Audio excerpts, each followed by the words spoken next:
Hey there, friend. Welcome back to Daily Dose Radio here in the Bible Bistro.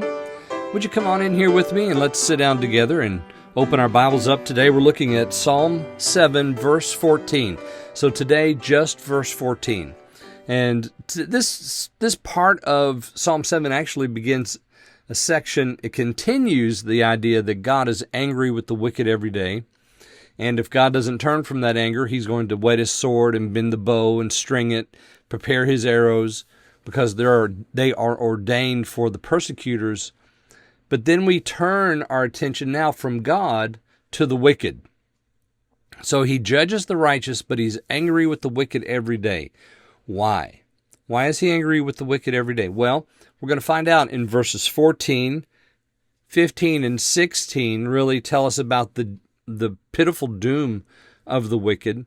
But in verse 14, we have this description of them that is very, very familiar to us because it comes over in the New Testament in the book of James. So we're going to look at both 14 today, and we're going to read in James chapter 1. So if you have your Bibles, let's open up to Psalm 7, and we're going to read verse 14. Behold, he travaileth with iniquity. He hath conceived mischief and brought forth falsehood.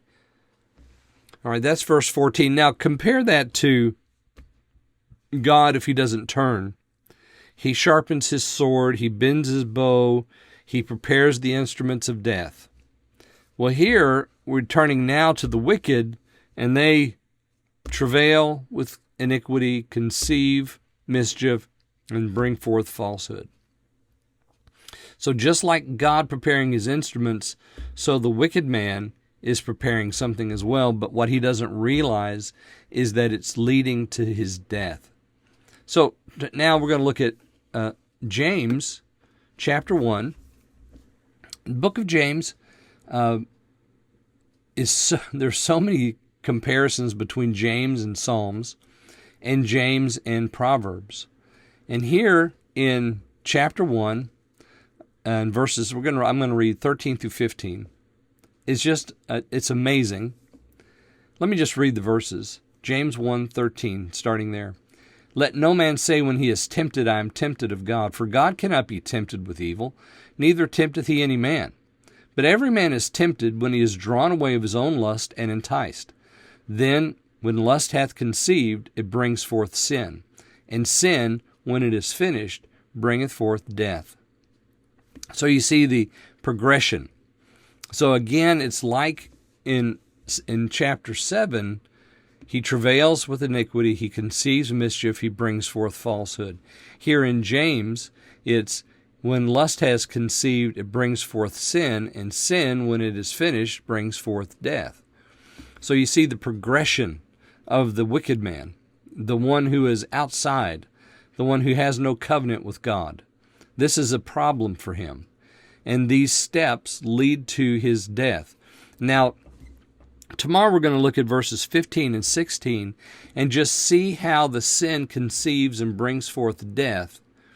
Because the whole idea of the wicked man conceiving, being tempted by and conceiving sin and sin bringing forth death is described in 15:16. Okay, so let's go back up to 14 real quick. The verse there at 14, it says, Behold, he travails with iniquity. I've translated that in my translation that the wicked writhe, the writhing in their iniquity. He conceives trouble and then gives birth to falsehood. So the whole idea of conception, of writhing in something and conceiving something and then giving birth to something. Here in 7 is just like what we have in James. And the thing that's being given birth to is not good. So, there are plenty of things that we give birth to that aren't good. Well, we'll talk about that tomorrow with the wicked man and see what it is that he's going to give birth to. And we'll talk about that then and still compare it to God and his weapons of destruction. Well, join me then here on Daily Dose Radio.